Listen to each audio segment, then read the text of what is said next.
আপনি কি জানেন আপনি যে মাটির ওপর দিয়ে হাঁটছেন তার কয়েক ফুট নিচেই চাপা পড়ে আছে আস্ত এক রাজপ্রাসাদ, যেখানে ২৫০০ বছর আগে বাস করত এক শক্তিশালী জাতি। আপনারা দেখছেন জানা অজানা ইউটিউব চ্যানেল। আজ আমরা উন্মোচন করব মহাস্থানগড়ের সেই পাতালপুরীর রহস্য, যা আজও বিজ্ঞানীদের অবাক করে দিচ্ছে। কেন একটি আস্ত শহর মাটির নিচে হারিয়ে গেল?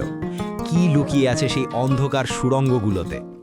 মহাস্থানগড়ের সবথেকে বড় রহস্য হল গোকুল মেধ।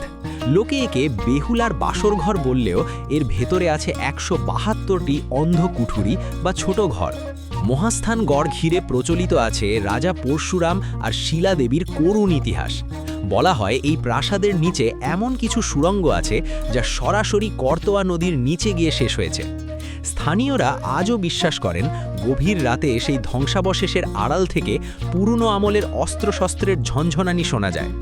মাটির গভীরে কি আজও পরশুরামের সেই হারিয়ে যাওয়া সোনার সম্পদ পাহারা দিচ্ছে কোনো অশরীরী আত্মা? বিজ্ঞানীরা যখন মহাস্থানগড়ে খনন শুরু করেন, তারা একের পর এক স্তরে স্তরে ভিন্ন ভিন্ন সভ্যতা খুঁজে পান। এক শহরের নিচে আর এক শহর। তবে কি মহাস্থানগড় ছিল প্রাচীন ভারতের এমন এক মেগা সিটি যা কোনো প্রাকৃতিক দুর্যোগে পুরোপুরি মাটির নিচে তলিয়ে গেছিল? আজও এখানকার অনেক জায়গা খনন করা নিষিদ্ধ। সেখানে কি এমন আছে যা সরকার আমাদের জানতে দিতে চায় না?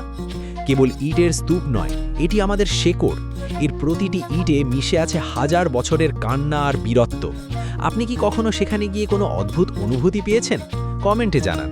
জানা অজানার সাথে থাকার জন্য আপনাকে ধন্যবাদ।